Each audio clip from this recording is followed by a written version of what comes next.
प्रणाम प्रणाम। हाँ, गुरुदेव प्रणाम जी। प्रणाम प्रणाम। प्रणाम प्रणाम गुरु जी। प्रणाम। आप सभी लोगों का बहुत बहुत स्वागत है, अभिनंदन है आज के सत्र में। आज हम लोग पुनः एक गुण विषय को लेंगे।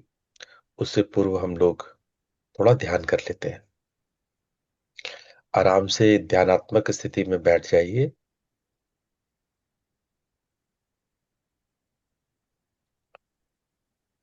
रीढ़ की हड्डी सीधी कर लीजिए, हाथ मुद्रा में लगा लीजिए, आंखें सहजता से बंद। बंद आंखों से पूरे शरीर का अवलोकन कीजिए।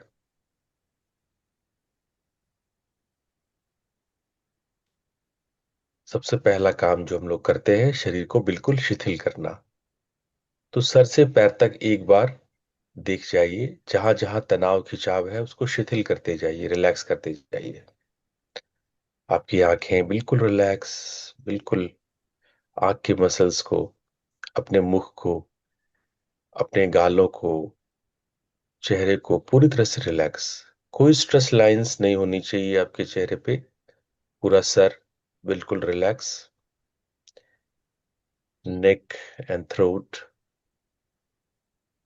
आपकी कंधे, बैक ऑफ द शोल्डर,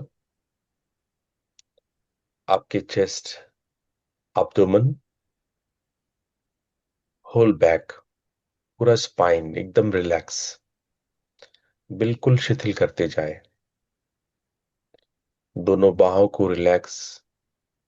कोहनी, भुजबल्ली, कलाई, हथेली, उंगलियां बिल्कुल रिलैक्स। अपने कमर को रिलैक्स कीजिए। दोनों पैर को, आपकी थाइज, नी, पिंडली, टखना, एड़ी, तलवा, पंजा बिल्कुल relax. Tip of the toes से लेकर के टॉप ऑफ द हेड तक एक बार फिर से स्कैन कीजिए, नीचे से ऊपर। जैसे कोई स्कैनर स्कैन करता है उसी प्रकार से एक हल्के से, जैसे मान लो एक प्रकाश ऊपर की ओर उठ रहा हो, पैर से सर तक स्कैन कीजिए।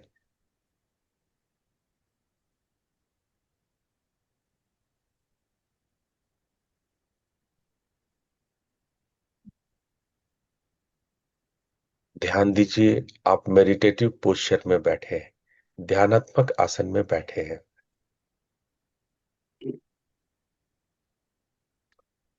पूरे शरीर का अवलोकन कीजिए।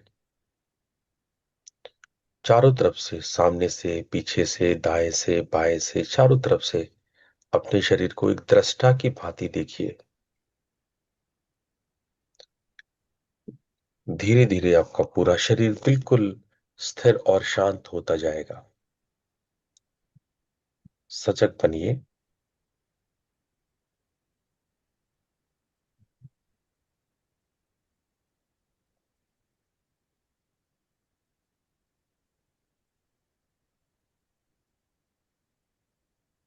जब शरीर बिल्कुल स्थिर हो गया, उसके बाद हम लोग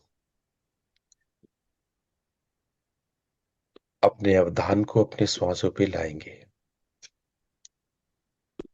वॉच कीजिए अपने ब्रेथ को।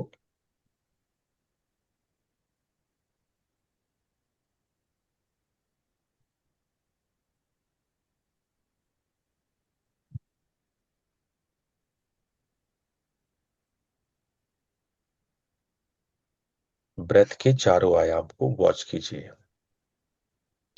श्वास की गति, तापमान, स्पर्श,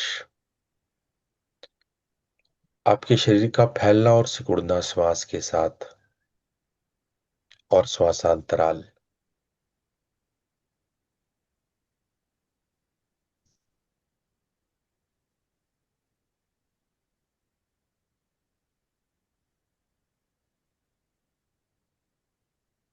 अगले चरण में हम लोग इंद्रियों पर ध्यान करेंगे, दृष्टा बनेंगे। अपने गंध तन्मात्रा पे,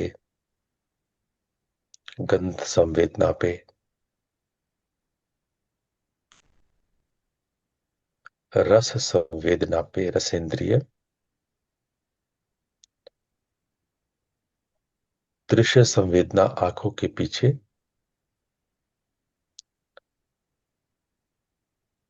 स्पर्श संवेदना और श्रवण संवेदना। चौथे चरण में हम लोग अपने मन को देखेंगे, विचारों को उठते गिरते देखेंगे। आते जाते विचारों के प्रति सजग बनिए। आप आकाश की तरह हैं, बादल विचारों की तरह आते जाते हैं। आप खुला अनंत आकाश है।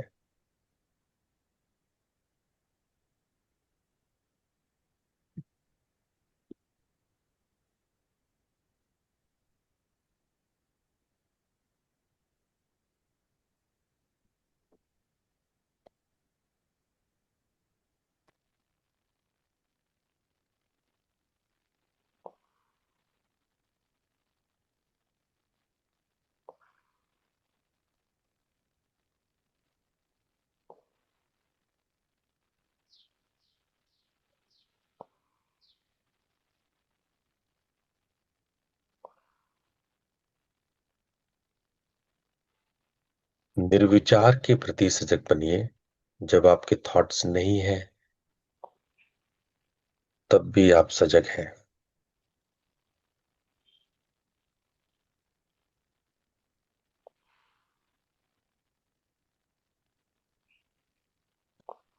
चलिए अब शांति पाठ करेंगे। अपने ध्यान को भ्रूमध्य पर लाइए। दिव्य ज्योति का ख्याल कीजिए। 3 बार ओम की चैंटिंग और शांति मंत्र हमारे साथ करेंगे। लंबा गहरा श्वास लीजिए। ओ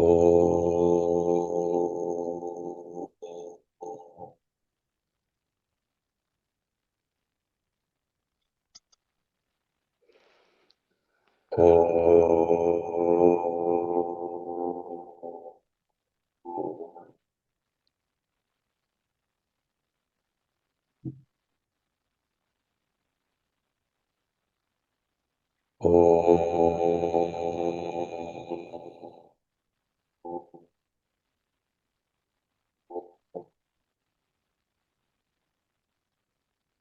ओम असतो मा सद्गमय, सोमा तमसो मा ज्योतिर्गमय, ज्योतिर्गमय मृत्युर्मामृतं मृत्योर्मामृतं गमय। गमय। ॐ ॐ शान्ति शान्ति शान्तिः। हरिः ॐ। दोनों हाथ की हथेलियों को आपस में रगड़ते हुए अपनी आंखों पर रखें और धीरे से अपनी आंखें खोल लें।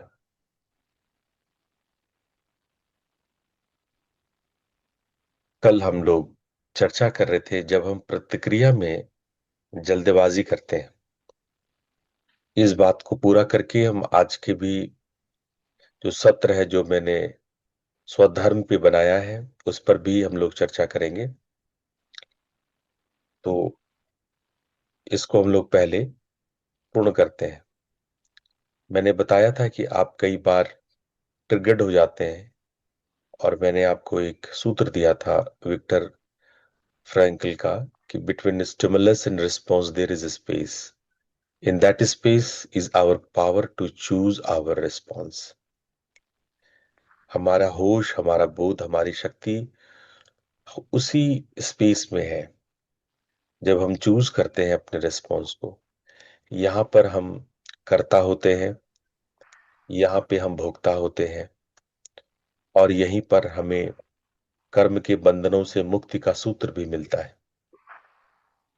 यहीं पे हम कर्म बनाते हैं। जब हम वो चूज करते हैं, चुनाव का जो शक्ति आपको मिला है, यही आपके आपके प्रारब्ध, आपके भाग्य, आपके कर्म बनाने की दिशा में एक मौलिक कदम है। मैंने चर्चा कल की थी कि जब आप जल्दबाजी में रिएक्शन देते हैं तो क्या करते हैं, और जब आप सोच समझ के रिस्पॉन्ड करते हैं, अच्छा चुनाव करते हैं, तो क्या होता है। आगे मैंने आपको मस्तिष्क विज्ञान के बारे में बताया था, मैगडाला के बारे में, और कैसे प्रीफ्रंटल कॉर्टेक्स रैशनल थिंकिंग का विकास, और हिपोकैम्पस यानी जो आपका मेमोरी कॉन्टेक्स्ट है वो कैसे वर्क करता है। मैंने आपको बताया था कि हम जल्दी क्यों रिएक्ट करते हैं। इसके 5 प्रोसेस को मैंने बताया था कि अनप्रोसेस्ड इमोशंस रहते हैं हमारे भीतर, जो हमारी ईगो और आइडेंटिटी थ्रेट रहता है। कई बार कंडीशंस और पैटर्न्स हमारे होते हैं, बहुत सारे इंफॉर्मेशन ओवरलोडेड होते हैं, और लो इमोशनल इंटेलिजेंस रहता है, लो ईक्यू रहता है। ये 5 बेसिक कारण है कि आप फटाक से रिएक्ट कर देते हैं, तुरंत से जवाब देते हैं। और मैंने कुछ ट्रिगर पॉइंट्स को कल आपको बताया था कि जब आपका क्रिटिसिज्म होता है, जब आप कहीं इग्नोर या डिसरेस्पेक्ट महसूस करते हैं, किसी काम में डिले हो रहा है, ऑब्स्ट्रक्शन फील करते हैं, आपके कुछ अपने ओपिनियंस हैं, कुछ आपने न्यूज़ और कुछ तरह तरह की बातें सुन रखी है, कोई आपकी फाइनेंशियल क्राइसिस या मनी या कुछ रिसोर्सेज पे कोई बात होती है, या आपके रिलेशनशिप में कोई तनाव है, ऐसे में आप बहुत क्विक रिएक्ट करते हैं। मैंने जल्दीबाजी के नुकसान के विषय में भी बताया था, न केवल इससे रिश्तों में दरार आता है, बल्कि हमने कल प्रोफेशनल सेटबैक और हेल्थ इम्पैक्ट पर भी चर्चा की थी। मैंने बताया था कि एक हार्श वर्ड के लिए फिर आपको उसको कवर करने के लिए 5 लिविंग वर्ड्स की जरूरत होती है, जिसको बनाने में तो साल भर लगते हैं लेकिन टूटने में 1 सेकंड लगता है। उसके बच्चों पे क्या प्रभाव पड़ता है, और ईक्यू के विषय में, इमोशनल इंटेलिजेंस के विषय, इंटीमेसी के विषय में भी मैंने बातें की थी। प्रोफेशनल नुकसान क्या होता है ये आप सबको पता है। आपने अपने जिंदगी में आपने प्रतिक्रिया की वजह से जरूर नुकसान उठाया होगा, चाहे वो करियर अपॉर्चुनिटीज खोने में, प्रोफेशनल रेपुटेशन डैमेज करने में, निगोशिएशन में, लीडरशिप में, टीम मैनेजमेंट में, या चैट या ईमेल पर कोई गड़बड़ी करते हैं तब। स्वास्थ्य पर नुकसान भी मैंने कल विस्तार से बताया था कि कैसे ब्रेन, हार्ट, गट, इम्यून, मसल, स्लीप, ये मुख्य 6 चीजों पर आपके भारी नुकसान होते हैं। इससे आपके दिनचर्या में भारी नुकसान होता है। ये 6 ही सबसे प्रमुख चीज है जो अपने जीवन में हम सबसे ज्यादा यूज करते हैं: अपना ब्रेन, अपना हार्ट, अपना गट, इम्यून, मसल्स एंड स्लीप। और सबको भयानक नुकसान करता है आपका ये प्रतिक्रिया करना। आप सोचते हैं इरेक्शन ही तो किया है, इससे क्या ही फर्क पड़ेगा। आपने जो तपाक से जवाब दे दिया है, आपने जो क्विक आंसर किया है, क्विक रिप्लाई किया है, उसके ये 6 भारी नुकसान आपके स्वास्थ्य पे होते हैं। और हमने बताया था कैसे जो रिएक्शन है एक चेन के माध्यम से बढ़ता है, ट्रिगर होता है, फिर एमाइगडाला फायर्स होता है, फिर हार्श वर्ड यूज करते हैं, फिर स्केलेशन होता है, फिर डैमेज होता है, फिर रुमिनेशन होता है। इस पर भी कल हमने चर्चा की थी। और जल्दबाजी की भारी कीमत हम खोते हैं, रिश्तों के रूप में, अपॉर्चुनिटीज के रूप में, हेल्थ के रूप में, मेंटल पीस के रूप में, टाइम वेस्ट करते हैं, और पर्सनल ग्रोथ में भी नुकसान होता है। ये सारे भारी नुकसान अपने जीवन में उठाते हैं, सिर्फ प्रतिक्रिया आप जो जल्दबाजी में करते हैं। आज मैं सिखाऊंगा आपको पॉज कैसे करते हैं, हाउ टू पॉज इट। तो साइंस बेस्ड 3 रूल्स हैं: STOP stop, RAIN rain, and 6 second rule. हम लोग और माइंडफुल प्रैक्टिसेस की भी हल्की सी बात कर लेंगे, और कुछ हल्की सी हम लोग डेली हैबिट्स पे बात करेंगे। तो सबसे पहले ये जान लें कि स्टिमुलस होता है, और स्टिमुलस होने के बाद थोड़ी देर का पॉज होता है, और आप रिस्पॉन्स करते हैं। स्टिमुलस और रेस्पॉन्स के बीच में एक पॉज है, मे बी ये सेकेंड्स का हो सकता है या फ्रैक्शन ऑफ सेकेंड का होता है, लेकिन एक पॉज होता है आपके स्टिमुलस में और आपके रेस्पॉन्स में। और यही पॉज आपकी शक्ति है, यही वो स्पेस है जिसमें आपका फ्रीडम, इंटेलिजेंस और कैरेक्टर रहता है। वरना आप कहते हो ना कि भाई इंसान को फ्रीडम क्या है, जब सब कुछ प्रारब्ध ही है, भाग्य ही है, हमको भोगना भरना ही है, सब कुछ पहले से तय है, तो आपकी शक्ति कहाँ है? यहीं पे है आपकी शक्ति, यही आपका freedom. That is what the freedom you have. यही है आपकी शक्ति। इसी पॉज में पता चलता है कि आपने समाज से क्या सीखा है, अपने माँ बाप से क्या सीखा है, अपने समाज से क्या सीखा है, अपने टीचर से क्या सीखा है। यहीं पर आपके संस्कार काम आते हैं। ये जो पॉज है, चाहे फ्रैक्शन ऑफ सेकंड का हो, चाहे सेकंड्स का हो,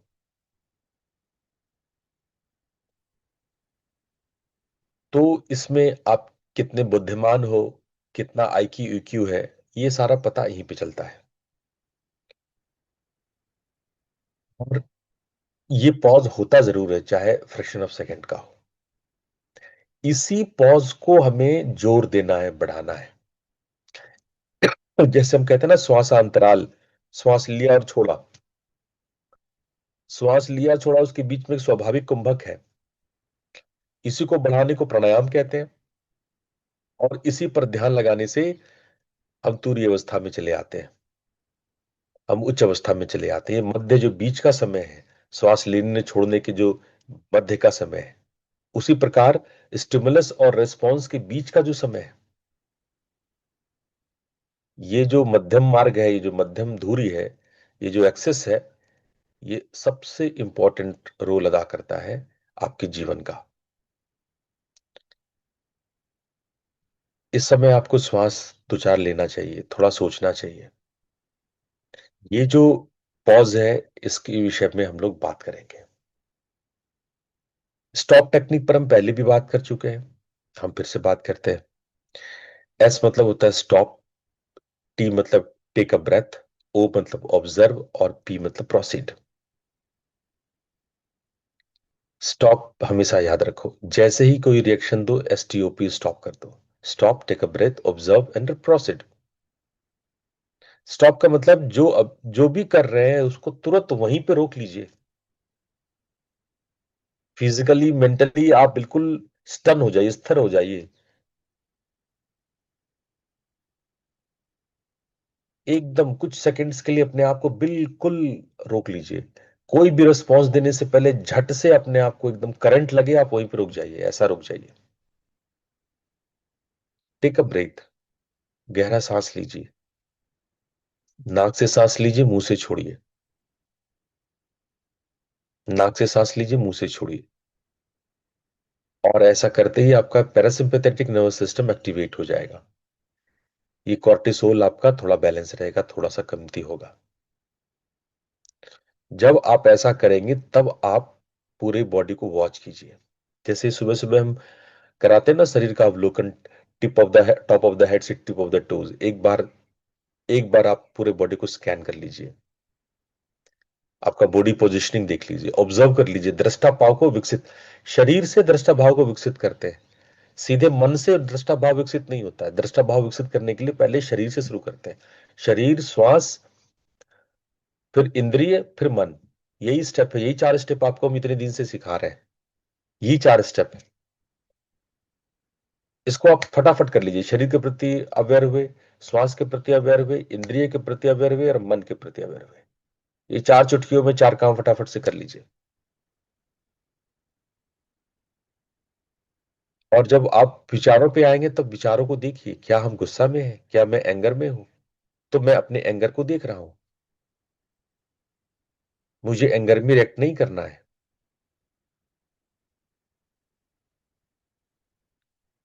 ये है ऑब्जर्वेंस, ये है आपका दृष्टा भाव, जो मैं इतने दिन से सिखा रहा हूं आपको। दृष्टा भाव विकसित करें आप। शरीर, श्वास, इंद्रिय और मन, ये चार बात आप याद रखना। शरीर, श्वास, इंद्रिय और मन। मेरे पीछे बोलो सब लोग जरा सा, ऑडियो ऑन करके। शरीर, शरीर, सांस, इंद्रिय, इंद्रिय, श्वास इंद्रिय मन। वेरी शरीर, सांस, इंद्रिय, ऑब्जर्व श्वास इंद्रिय मन। Good, very stop take a श्वास, breath इंद्रिय और मन। observe and then proceed very good, stop take a शरीर, breath श्वास, observe इंद्रिय और मन। Very good. कोई रह तो नहीं गया? सब लोग बोल लो अनम्यूट करके, कोई रह गया हो तो। देखो ये रट लो, और ये एकदम आप ऐसे मौके पर तुरंत ऑब्जर्व करो, आपका दृष्टा भाव अपने आप विकसित हो जाएगा। ये प्रैक्टिस है बच्चों, ये आप ऐसा नहीं है कि ये एक दिन आप बुद्धिमान हो जाएंगे और दृष्टा हो जाएंगे। ये रियाज है, ये प्रैक्टिस है, ये रेगुलर करना पड़ेगा, ये धीरे धीरे धीरे धीरे विकसित होगा। ये मत सोचो कि एक दिन हम बुद्धिमान हो जाएंगे, साधना करते करते एक दिन अचानक से हम दृष्टा हो जाएंगे, नहीं। हर मौके पे, हर रिएक्शन पे, हर रिस्पॉन्ड पे, जीवन में ये गांठ बांध लो, इसको आदत बना लो, इसको हैबिट बना लो।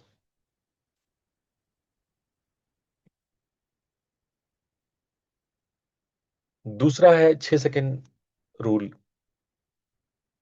ये 6 सेकंड जो है, ये कॉर्टिसोल का जो सर्ज है वो 0.1% में काम करता है, 1.1 सेकंड में काम करता है।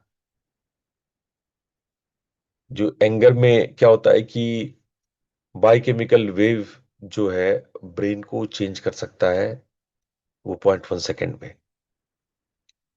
और पीक में जाता है जब 1 से 2 सेकंड होता है, तो फीलिंग सबसे इंटेंस होता है। 1 से 2 जब भी कोई ट्रिगर होता है ना, तो सबसे पहले कॉर्टिसोल सर्जेस होता है, वो 0.1 सेकंड यानी 1 सेकंड का 100वां भाग में वो एक्टिव हो जाता है, 10वां भाग में, सेकंड के 10वें भाग में एक्टिवेट होता है। और अगले 1 से 2 सेकंड में सबसे पीक पे होता है, और फीलिंग सबसे इंटेंस यही 1-2 सेकंड में होता है। यहीं से हम रिएक्ट करना शुरू करते हैं।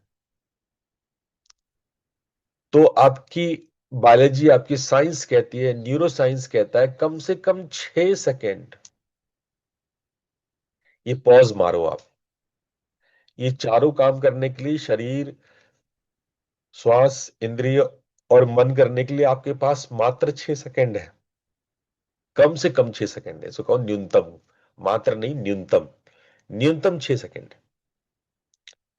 ये 6 सेकंड अगर आपने ढंग से प्रैक्टिस करी, पॉज मारा, तो जो बायोकेमिस्ट्री है उसका जो ये पैटर्न बना हुआ फेड होता है।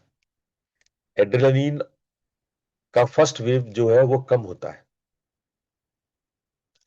6 सेकंड के बाद पीएफसी एक्टिवेट वेट होता है, फिर रैशनल ब्रेन वापस काम करता है।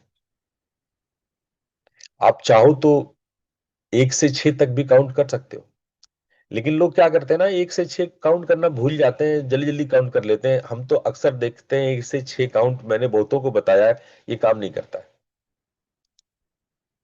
साइंस बोलता है, न्यूरो साइंस आपको बोलता है कि बस 6 सेकंड पार करना है। भाई साहब 6 सेकंड पार कर लो, कोई भी रिएक्शन देने से पहले आप 6 सेकंड पार कर लो किसी तरह से। जैसे ही आपका पीएफसी एक्टिवेट होता है, उससे पहले, रैशनल ब्रेन को वापस आने से पहले, ये 6 सेकंड हाथ जोड़ के कह रहे हो आप इसको। और उसका सूत्र बता रहे हैं, सबसे बढ़िया है यही 4 चीज: शरीर, श्वास, इंद्रिय और मन। इस पर आप फोकस कर लो। ये 6 भारी समय है, ये भारी समय निकाल लो। ये निकल गया तो समझो कि आप कम से कम बेहतर रिस्पॉन्ड करेंगे। फिर अगला टेक्निक है, जो एक पावरफुल टेक्निक माना जाता है, कि आप कुछ सांसें लेते हैं। आप नाक से सांस लेते हैं, उसको रोकते हैं, मुंह से एक्सेल करते हैं। ठीक है? तो 4 सेकंड का सांस लेते हैं, 7 सेकंड का रोकते हैं, 8 सेकंड में एक्सेल करते हैं। हमेशा याद करना, अगर ये वाली टेक्निक अपना रहे हो, तो एक्सेलेशन कम से कम दुगना होना चाहिए इनहेलेशन से। Always acceleration is longer, double and longer than acceleration.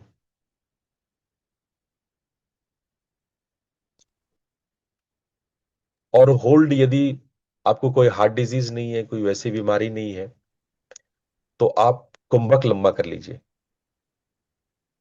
जितना सांस लेते हैं उसका 4 गुना कुंभक कर लीजिए। 1:4:2 का रेशियो याद रखिएगा। 1:4:2।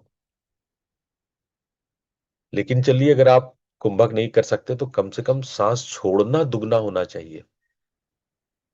दुगने समय में होना चाहिए। ज्यादा से ज्यादा बाहर सांस छोड़िए।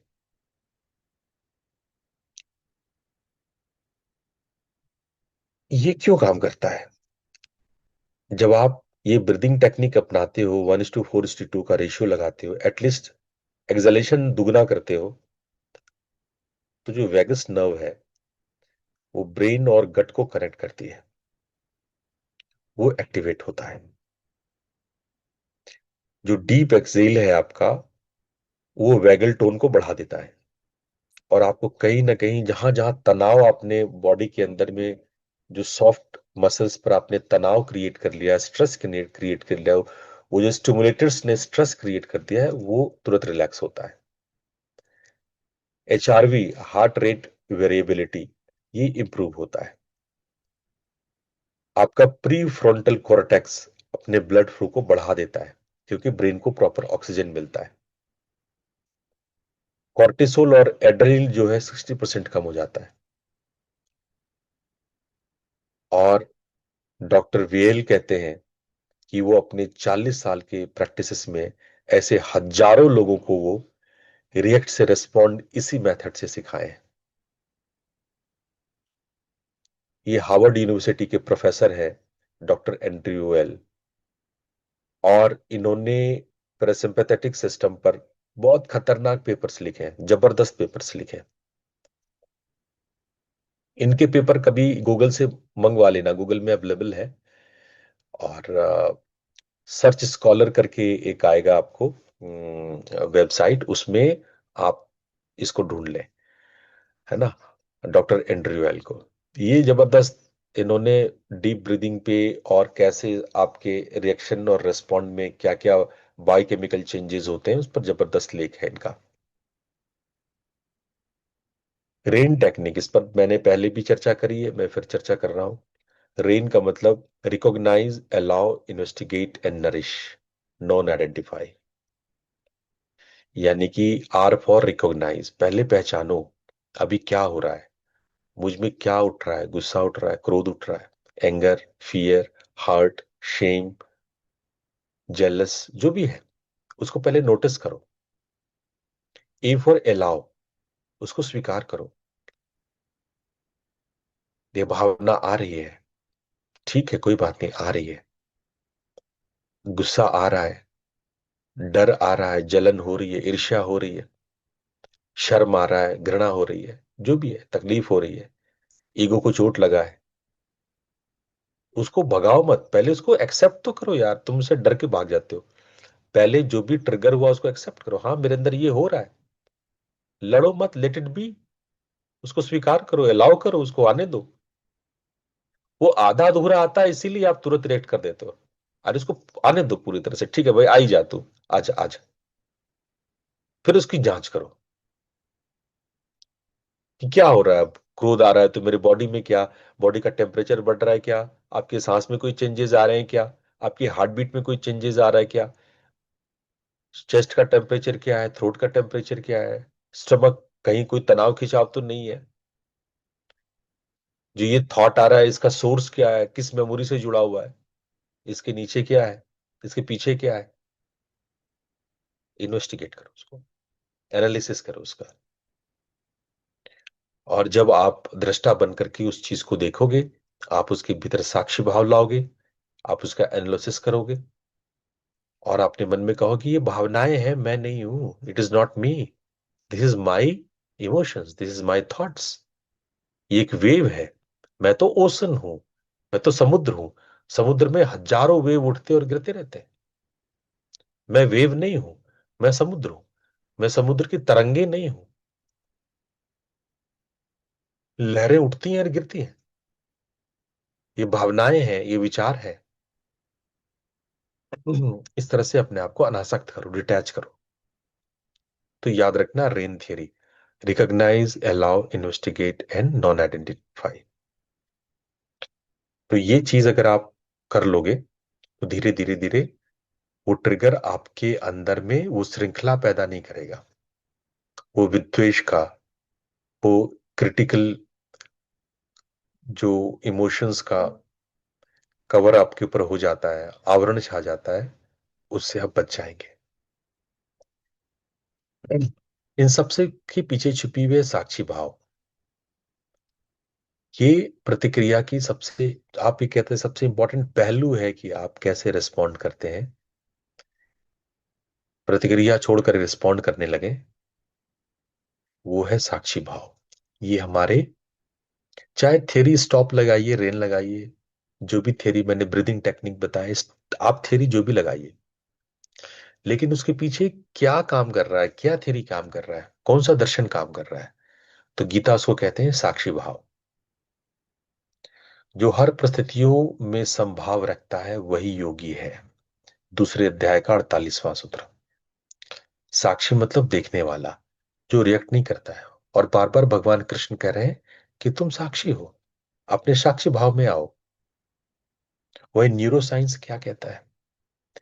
न्यूरो साइंस इसी को मेटा कॉग्निशन कहता है। थिंकिंग अबाउट थिंकिंग,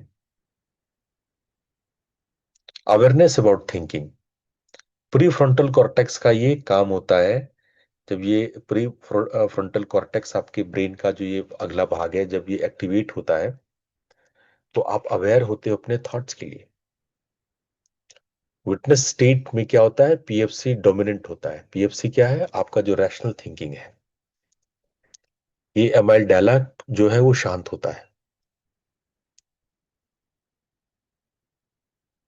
अच्छा, उसी तरह से भगवत गीता कहता है कि आप साक्षी बनो। अभी साक्षी बनोगे तो क्या करोगे, क्या प्रैक्टिस होगी? आपके अंदर भाव आएगा कि मैं देख रहा हूं, मुझे क्रोध आ रहा है। जब भी ट्रिगर आए तो आप ऑब्जर्व करो, देखो, चाहे रेन टेक्निक अपनाओ, चाहे स्टॉप अपनाओ, चाहे ब्रेथ अपनाओ, लेकिन ये सब में कॉमन है कि मैं देख रहा हूं, मुझे क्रोध आ रहा है।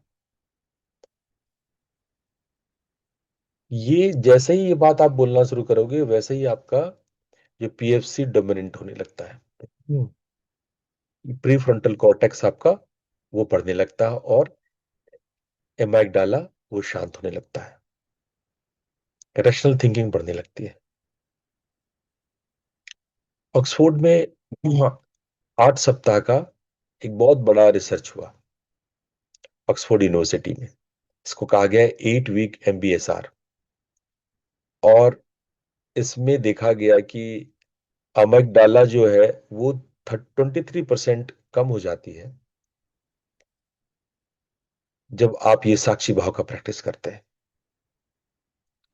और इन्होंने महसूस किया कि 8 सप्ताह में, लगभग 2 महीने में, ये परमानेंट ब्रेन चेंज कर देता है। परमानेंट यानी कि 2 महीने आपने ढंग से प्रैक्टिस कर लिया तो आपके ब्रेन में ये परमानेंट चेंज कर देता है।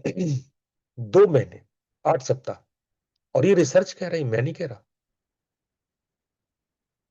ये ऑक्सफोर्ड का ही रिसर्च कह रहा है। आपको बस 2 महीने प्रैक्टिस करनी है। तो जब आप अपना कम्युनिकेशन अपग्रेड करते हो, रिएक्शन से रिस्पॉन्ड की ओर जाते हो, तो देखो आपकी भाषा में क्या चेंज आ जाता है।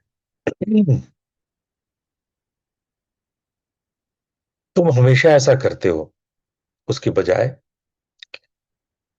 तो आप ये कहते हो, जब ऐसा होता है तो मुझे ऐसा फील होता है। जब आप भड़क के कहते हो कि ये गलत है, तुम रॉन्ग हो, उसकी बजाय आप जब रिस्पॉन्ड करेंगे तो पता है क्या बोलेंगे? मेरा पर्सपेक्टिव ये है, तुम्हारा क्या है? आप जब भड़क करके अपने फ्रेंड को, मित्र को या किसी रिलेटिव को आप कहते हो कि मुझे इग्नोर कर रहे हो, यू आर इग्नोरिंग मी, अभी तुम टीवी में लगे हुए हो, मोबाइल में लगे हुए हो और मेरे को इग्नोर किए जा रहे हो। इसके बजाय आप ये बात कहते हो, आपके मोबाइल देखने के बाद क्या हम बात कर सकते हैं? आपके टीवी देखने के बाद हम बात कर सकते हैं?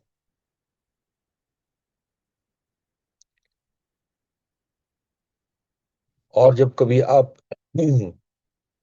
ऑब्सोल्यूट्स में जाते हो, हमेशा, हमेशा तुम ऐसा ही करते हो, नहीं कभी नहीं, कभी नहीं, जब आप हमेशा के लिए, एब्सोल्यूट के लिए, सदैव के लिए कोई स्टेटमेंट देते हो, उसको छोड़ करके आप जब रिस्पॉन्ड करते हो तो इस बार पे आता हो, दिस टाइम, नॉट इनफाइनाइट, हमेशा के लिए नहीं, मैं हमेशा के लिए घर छोड़ के जा रहा हूं। ये जो हमेशा वर्ड करते हो, या कभी नहीं, हमेशा कभी नहीं, ऐसा कभी नहीं होगा, अब मैं कभी बात नहीं करूंगा ना, ऐसा बोलते हो कि नहीं? तो उसकी जगह आप कहो कि इस सिचुएशन में, इस स्पेसिफिक सर्कमस्टेंसेस में, इस बार ये लैंग्वेज यूज करो। तुरंत इमीडिएट व्हाट्सएप रिप्लाई कर देते हो आप। भाई व्हाट्सएप रिप्लाई करने में समय लो। अरे मेरे पास तो कई लोगों के मैसेज आते हैं और उनको लगता है कि उन्होंने जो प्रश्न पूछा है, गुरुजी एकदम तभी बैठे हुए हैं, मोबाइल पे ही बैठे झट से जवाब दे दे। आपने देखा होगा कि आपके मैसेज आते हैं, मैं 2-3 दिन बाद, 4 दिन, कभी कभी तो जवाब भी नहीं देता। अगर मुझे नहीं लगता इस प्रश्न का जवाब देना चाहिए तो मैं जवाब नहीं देता। मेरे को मैसेज करने वालों को मैं हाथ जोड़ करके विनम्र निवेदन करता हूं कि एकदम तुरंत रिएक्शन का उम्मीद मेरे से मत करो।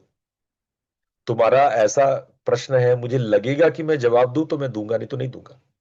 भले ही, बल्कि मैं आपको बहुत प्रमोट करता हूं कि आप मुझे प्रश्न पूछें, बार बार पूछें, हर बात लिख के भेजें। पर ये उम्मीद करके, ये अपेक्षा करके मत भेजें कि तुरंत गुरुजी रिएक्शन देंगे। मैं रिएक्शन देने में हमेशा बहुत डिले, और व्हाट्सएप में तो डिले करता ही करता हूं। और ये रूल है कि आपको 24 घंटे डिलेड मैसेज करना चाहिए। अगर आप तुरंत व्हाट्सएप रिएक्शन कर रहे हैं तो आप गलत कर रहे हैं। हाँ भाई, कोई बिजनेस की बात हुई तो समझ में आता है कि हाँ कोई बिजनेस संबंधी बातें हैं तो आपको तुरंत रिप्लाई करना है। जो आपस की बातें, रिलेशनशिप की बातें, लोग रात में उठ उठ के दिखते हैं, 12 बजे रात में उठ करके रिप्लाई कर रहे हैं भाई साहब। मेरा बर्थडे था, बहुत लोग रात में 12 बजे बर्थडे कर रहे हैं। मैंने कहा पर वो भोर तो होने दो, सुबह तो होने दो।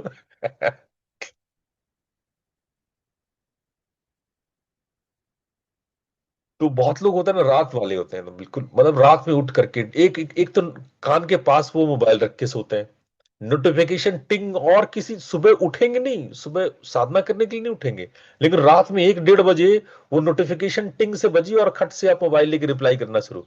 ये रिप्लाई ऐसा मत करो भाई। बिजनेस वाली बात चलो ठीक है, लेकिन जो आपसी संबंधों वाली बात है, समझ लो।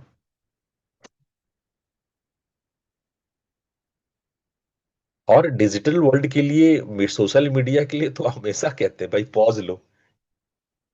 सोशल मीडिया है, व्हाट्सएप है, मैसेज आते हैं भाई, 24 घंटे का, 24 घंटे समय लो रिप्लाई करने में। एक तो ना तुम लोग की कंपनियां जो है, आप मेरी बातों का अन्यथा मत लेना, तुम्हें स्लेव बना रखी है। कई कई आईटी कंपनीज और बड़ी बड़ी कंपनियों ने तो ऐसा रूल बना रखा है कि आपको जब कॉल करें आपको कॉल उठाना है, जब मैसेज करें आपको मैसेज, आप 24 घंटे गुलाम है। पहले ये होता था कि आदमी चलो 9-10 बजे ऑफिस गया, 5-1 बजे लौट आया। नहीं, कंपनी कहती है आपका मोबाइल खुला रहना चाहिए, रात के 9 बजे भी मैसेज आ सकता है बॉस का, आपके 12 बजे रात के मैसेज आ, सुबह 6 बजे। अरे क्यों भाई, तुम्हारे गुलाम है क्या? क्यों आ जाएगा मैसेज आपका? 9 से 5 दिया ना समय, 10 से 6 दिया समय, आप जितना काम करवाना करवाओ। अब ये क्या है कि यार 8 के 8 बजे आप मैसेज कर रहे हो, कॉल कर रहे हो।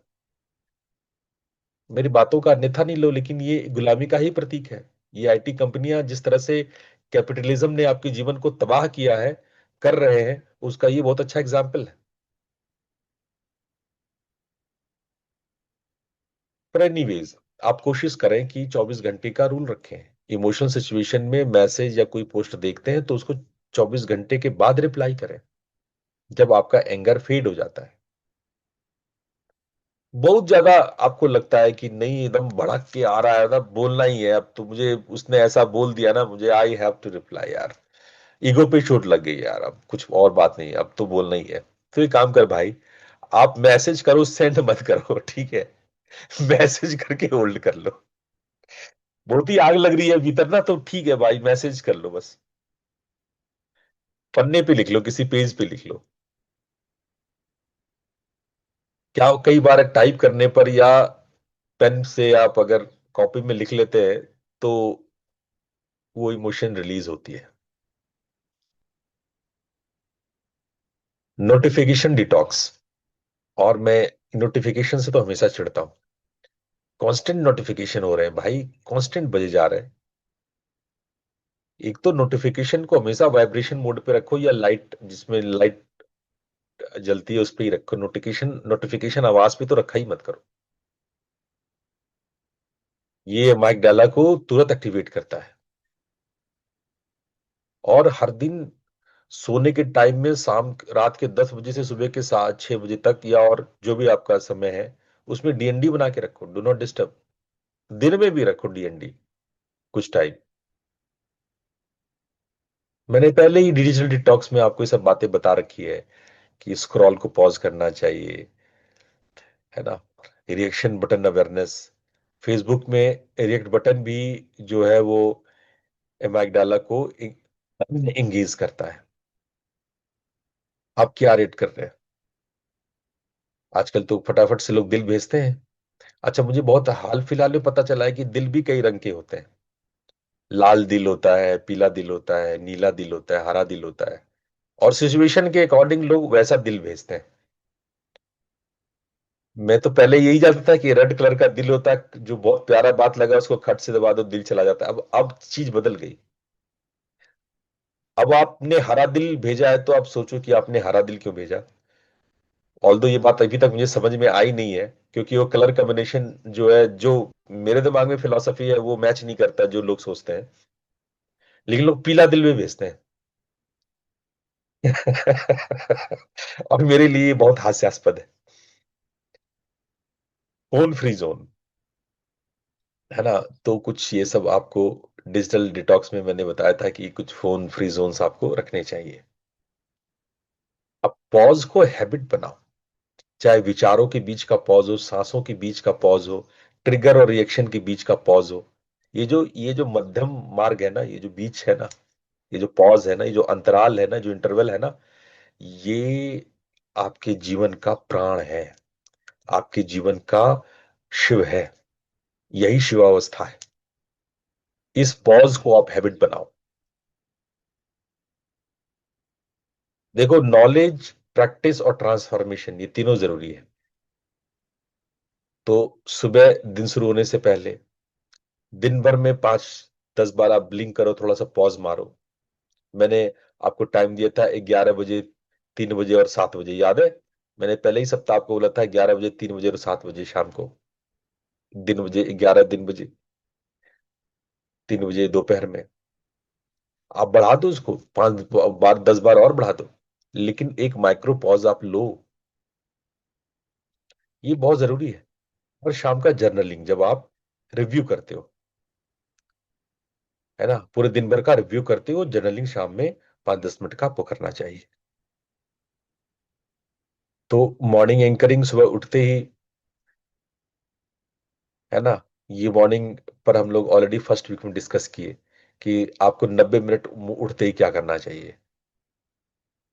उसमें डीप ब्रेथ आता है, उसमें बॉडी स्कैन आता है, उसमें आप, आज मेरा क्या इंटेंशन है, उसमें आप ये भाव ला सकते हो कि मैं रिएक्ट नहीं करूंगा, रेस्पॉन्ड करूंगा। ये अपने मन में कई बार दोहरा सकते हो। सांस ले करके अपने मन में संकल्प लाओ कि मैं रिएक्ट नहीं करूंगा, रेस्पॉन्ड करूंगा। मैं ब्रीथ लूंगा, ब्रीथ लेकर के, या 1:4:2 का ब्रीथ लूंगा मैं 6 सेकंड रुकूंगा। ये सब आप मन में इंटेंशन ला सकते हैं, रिजोल्यूशन ला सकते हैं। ग्रेटिट्यूड लाए, है ना।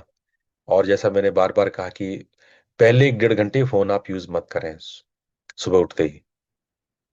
माइक्रो पॉज के बारे में मैंने बताया था कि सबसे 3 पॉज तो आप रखो ही, 11 बजे, दोपहर के 3 बजे, शाम के 7 बजे। इसके अलावे भी आप छोटे छोटे पॉज बना सकते हो। रेड लाइट रूल क्या कहता है कि रेड लाइट या क्यू में कुछ ऐसे पॉइंट्स बना लो, टाइम बना लो कि जैसे ही घड़ी 12 पे जाती है, मिनट की घड़ी, वो रेड लाइट एरिया, यानी उसमें हम थोड़ा सा ब्रीदिंग प्रैक्टिस करेंगे 1:4:2 का, या 1:2, एक बार सांस लिया दुगना सांस छोड़ा, इसी का 1 मिनट प्रैक्टिस करेंगे। खाने से पहले, पहला बाइट लेने से पहले, है ना, ये सब कुछ एक स्तंभ बनाओ, कुछ चीजों के साथ कुछ चीज को जोड़ लो। ग्रेटिट्यूड करो, भगवान का नाम लो, पहले हर चीज खाने से पहले भगवान का नाम लो, भगवान को धन्यवाद दो। बॉडी में भूख को फील करो, ये नहीं कि बस भूख ला हावड़ दबड़ फ्रिज से निकाल ले कुछ भी खा लिए। एक तो फ्रिज में आप जरूरत से ज्यादा सामान रखते हो खाने पीने का, पता नहीं कौन सी भुखमरी आने वाली है।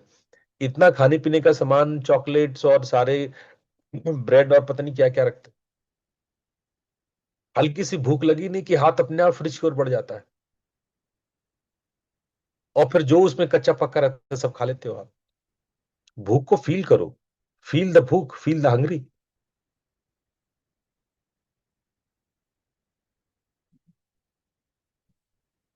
फोन आता है आपका, फोन भाई थोड़ा, फोन को ऐसा लेने से पहले, रिसीव करने से पहले थोड़ा बजने दो। कई लोग तो गाने लगा रखते हैं, फोन बजते ही गाने गाने बजने लगते हैं। एक बार किसी ने रखा था नमः शिवाय वाला गाना, उसका कॉल जब भी आता था तो नमः शिवाय बज जाए, मैं फोन ही ना उठाऊं। एक दिन बंदा मिलता है कि गुरुजी आप तो फोन ही नहीं उठाते। बोले भाई तुमने ऐसा मंत्र रखा है कि वो मंत्र मुझे सुनते रहने का मन करता है, लगता है मैं सुनता रहूं मंत्र।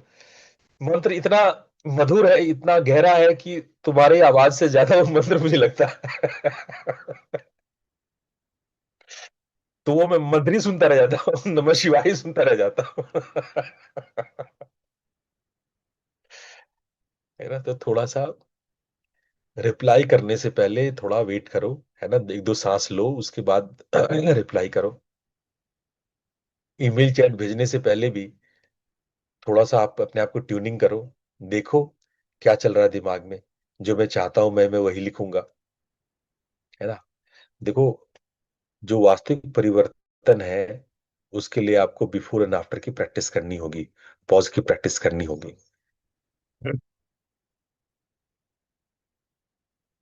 और मेरे पास बहुत सारे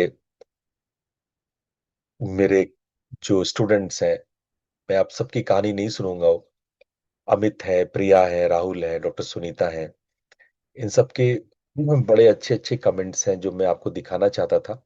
पर चूंकि आज बहुत सारी बातें कर रही है तो मैं इन सब पर बहुत डिटेल चर्चा नहीं करूंगा।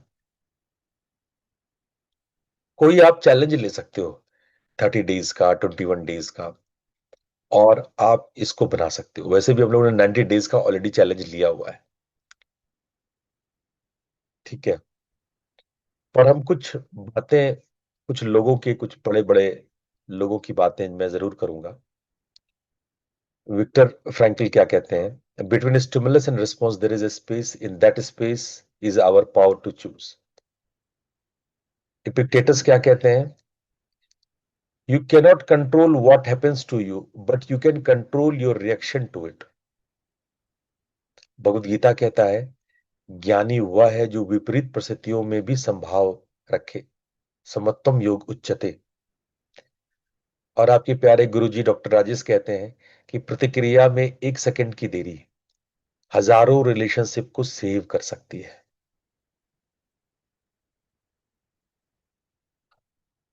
तो अगर हम सारांश ले आए कि इस बातों का सारांश क्या रहा, तो रिलेशनशिप जहां रिएक्टिव होने पर आप उसको डैमेज करते हो,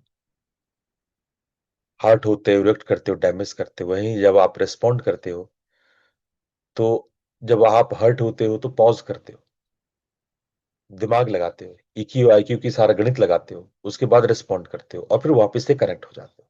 तो देखो, रिएक्शन एक डैमेज हो गया, एक कनेक्ट हो गया। प्रोफेशनली जब क्रिटिसिज्म आपका होता है तो आप डिफेंड करने, तुरंत आपकी ईगो पे चोट लगता है और लूज कर जाते हो। वहीं पर जब आप रेस्पॉन्ड करते हो, तो जब क्रिटिसिज्म होता है तो आप ब्रीथ लेते हो, सांस लेते हो, सीखते हो क्या मेरी गलती थी, कहां पे मैं गलत था, और फिर ग्रोथ करते हो आप। हेल्थ पे जब कोई स्ट्रेस होता है तो रिएक्ट करते हो, धड़ाधड़ कुछ कुछ खाने लगते हो।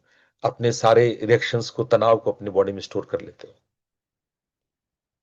नहीं, पहले स्ट्रेस आता है तो रुकिए, एसटीओपी लगाइए, उसको रिलीज होने दीजिए, तब आप हील हो जाते हो। तो कहां यहां पे आप बीमार पड़ रहे थे और कहां यहां पे आप हील हो रहे हो। सेल्फ इमेज आपकी बन गई है रिएक्टिव की। मेरे पास लोग आते हैं, क्या करूं, मैं रोक ही नहीं पाती अपने आप को रिएक्ट करने, मेरे से हो ही नहीं पा रहा है, मतलब मेरे से रिएक्शन अपने आप निकल आता है। अरे कैसे निकल आएगा, सांस है जो निकल आएगा, रिएक्शन आपके कंट्रोल में है। बहुत लोग हेल्पलेस महसूस करते हैं कि मैं बहुत कोशिश कर रही हूं गुरुजी, लेकिन मैं हेल्पलेस हूं, रिएक्शन से तो मुझे हो ही जाता है।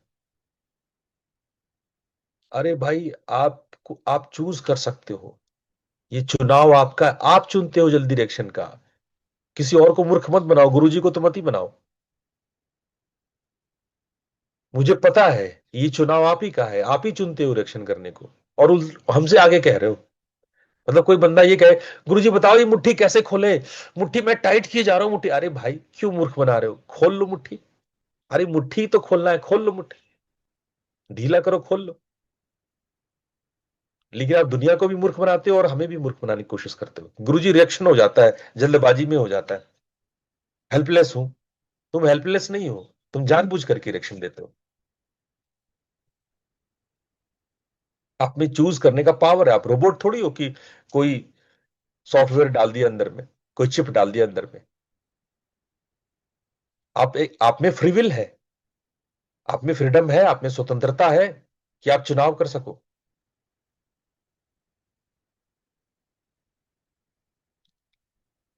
ऐसे जो रेक्टिव लोग हैं उनका स्पिरिचुअलिटी भी बहुत ईगो ड्रिवन होता है, बहुत मैकेनिकल होता है।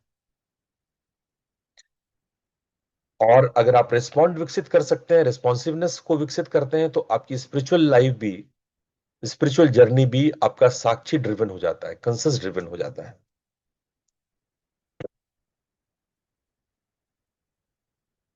एक छोटा सा पॉज जो आपकी जीवन भर की शांति देता है। ट्रिगर आए, एसटीओपी करें, 6 सेकंड का ब्रीथ करें, चूज करें और रिस्पॉन्ड करें। तो आज आप ये जरूर कमिटमेंट लें कि मैं पॉज के साथ प्रैक्टिस करूंगा या करूंगी। आज ऐसा आप कोई ले सकते हैं। तो आपको समझ में आ रही है रिएक्शन की कहानी,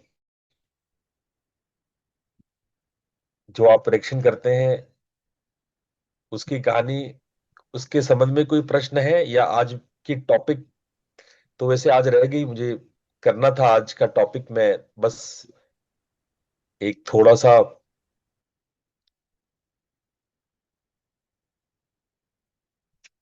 टॉपिक के बारे में जरूर कहना चाहूंगा। क्योंकि ये आज का विषय, मैं कल के विषय को ही बताता रहा, आज का विषय चूक ना जाए, तो कम से कम मैं इंट्रोडक्शन तो दे ही दूं कि आज मैं कहना क्या चाह रहा था।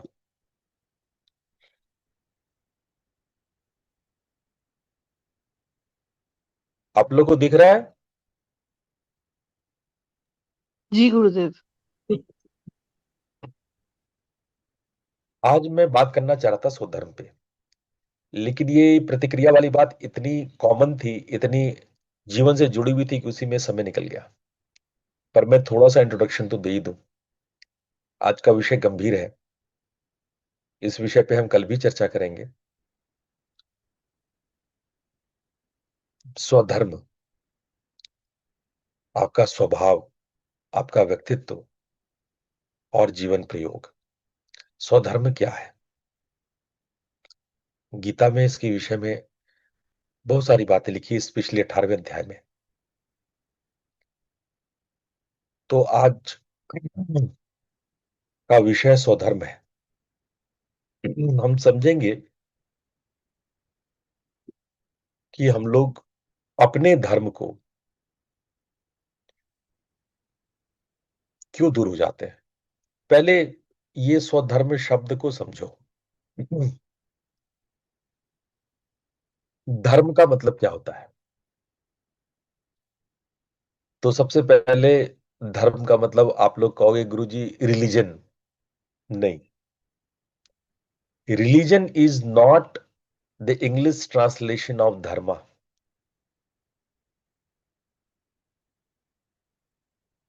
रिलीजन का हिंदी शब्द है पंथ, संप्रदाय। याद रखना, रिलीजन धर्म को नहीं कहते। धर्म इज इक्वल टू रिलीजन नहीं है। रिलीजन का मतलब होता है पंथ, संप्रदाय। वो मान्यता कि हम अपनी थियोलॉजी यानी ईश्वर को हम कैसे मानते हैं, आध्यात्मिक रास्ते में कैसे चलते हैं, हम किस प्रकार से ऑन्टोलॉजिकल थॉट रखते हैं, यानी सृष्टि को, विश्व को, जगत को, दर्शन को। ये पंथ है, ये रास्ता है। रास्ता भगवान की तक पहुंचाने का, रास्ता ईश्वर तक ले जाने का, रास्ता मोक्ष तक ले जाने का। उस रास्ते को पंथ कहते हैं, संप्रदाय कहते हैं, परंपरा कहते हैं। वो धर्म नहीं है। पहले तो धर्म शब्द को समझो।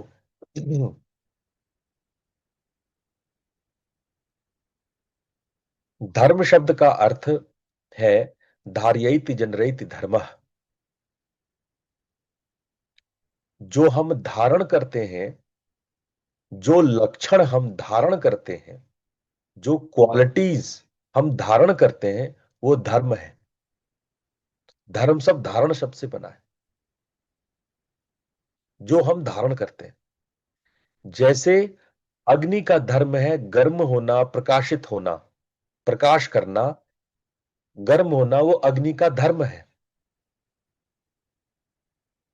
अग्नि का वो रिलीजन नहीं है। रिलीजन का मतलब होता है पंथ, संप्रदाय। अग्नि का धर्म है जलना, प्रकाश करना, गर्मी करना। जैसे पानी का धर्म है तरलता, बहना। वो उसका इनहेरेंट क्वालिटी है, उसका गुण है। इसीलिए गुण धर्म जोड़ा जाता है शब्द को, गुण धर्म। गुण बहुत कुछ धर्म से मिलता जुलता है, लेकिन जब आप और गहरे में उतरेंगे तो गुण भी कई प्रकार के होते हैं। आपके लक्षण भी, आपकी क्वालिटी भी कई प्रकार की होती है। कुछ क्वालिटीज आती जाती रहती है, टेम्पररी होती है। कुछ क्वालिटी लॉन्ग टर्म होती है, और कुछ क्वालिटी हमेशा हमेशा की होती है। क्वालिटी भी अलग अलग तरह की होती है। तो तटस्थ लक्षण को धर्म कहते हैं। धर्म वो क्वालिटी है जो परमानेंटली आप में होता है।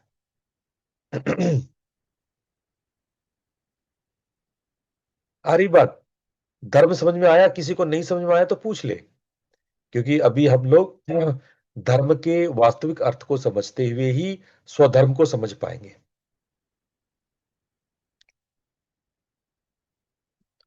तो स्वधर्म से जुड़ने पर जब आप अपने, जो आपकी क्वालिटी है, जो आपका तटस्थ लक्षण है, अपने स्वधर्म से जुड़ने पर आप ज्यादा क्लियर होते हैं। क्लैरिटी ऑफ पर्पसेस, जो आपके पर्पस हैं उसमें आप बहुत क्लियर होते हैं।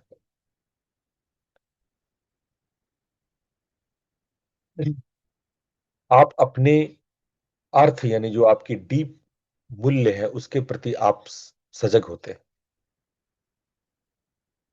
अपनी ऊर्जा, जो वाइटल लाइफ एनर्जी है, जो प्राण है, वो बना रहता है आप में, सदैव अपने ऑप्टिमम हाइट्स पे होता है। स्वधर्म से आप जुड़ते हैं तो आप में इनर बैलेंस होता है, संतुलन होता है। और स्वधर्म से आप जुड़ते हैं तो आप में सेल्फ रेस्पेक्ट होता है, सेल्फ एस्टीम होता है, सेल्फ लव होता है। वहीं अगर आप अपने स्वधर्म से नहीं जुड़ते हैं, पर धर्म या किसी कंडीशनिंग में किसी बाहरी इन्फ्लुएंस में आप अपने धर्म को छोड़ देते हैं या कवर कर लेते हैं, ढक देते हैं, मंद कर देते हैं, डॉर्मेट कर देते हैं, कंडीशंस क्रिएट कर लेते हैं, तो क्या होता है? तो आपके अंदर कलेश आता है, इनर टर्मोइल होता है, इनर स्प्लिट होता है, स्प्लिट पर्सनालिटी डेवलप होती है, तरह तरह की आपकी शक्तियां विभाजित होती है, डिस्ट्रीब्यूट होती है, बढ़ती है, आपके अंदर क्रॉनिक डिससेटिस्फेक्शन डेवलप होता है, गहरा असंतोष क्रिएट होता है,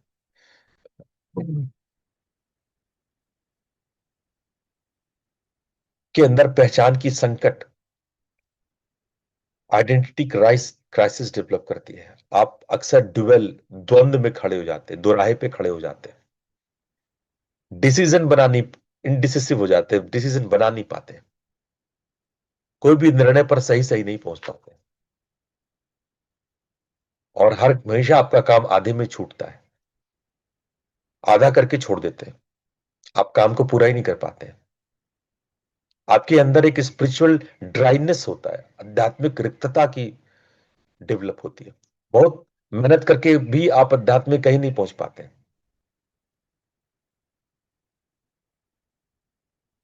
तो ये सब है जब आप परधर्म को अपनाते हैं।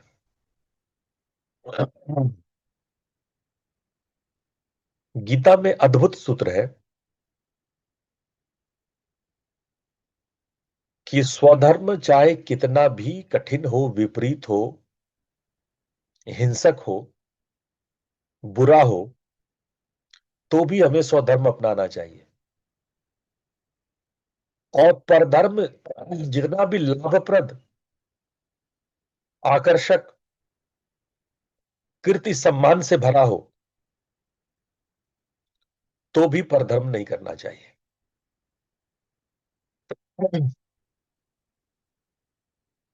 आज आप लोग को यही छोड़ेंगे, समय हो गया, और कल हम आपको और गहरे में स्वधर्म को बताएंगे। ये बहुत ऐसा सब्जेक्ट है कि आप सबने जानना चाहिए, आप सब लोगों को इस पर मनन करना चाहिए। और जब आप इस पॉइंट को ढंग से समझेंगे, तब आप समझ पाएंगे कि मैं ये बात क्यों कह रहा हूं।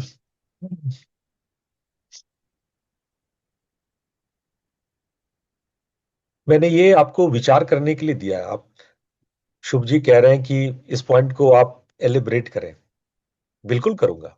ये चर्चा ही मैंने छेड़ा, इसलिए ये एलिब्रेट करने के लिए चर्चा छेड़ा है। आप मनन करो उस पे, कल मनन करके आओ, और मैं बताऊंगा कि स्वधर्म सामाजिक, मानसिक, आर्थिक रूप से बुरा होने पर भी उसे क्यों करना चाहिए, और परधर्म समस्त प्रकार से लाभकारी होने पर भी क्यों नहीं करना चाहिए। ये कल मैं चर्चा करूंगा। सामान्य लोग ये गड़बड़ी करते हैं, मैं इन दिनों वही बातें उठा रहा हूं जो आप सामान्य रूप से गड़बड़ करते हो। शास्त्र क्या कहता है, धर्म क्या कहता है, मैं ये बताऊंगा, लेकिन इससे पहले आज मनन करना। समय हो गया है, इतना ही काफी है। आप लोग इतने प्यार से हमें सुने, आप लोग का बहुत बहुत धन्यवाद। प्रणाम। धन्यवाद गुरुजी। धन्यवाद गुरुजी। धन्यवाद गुरुदेव।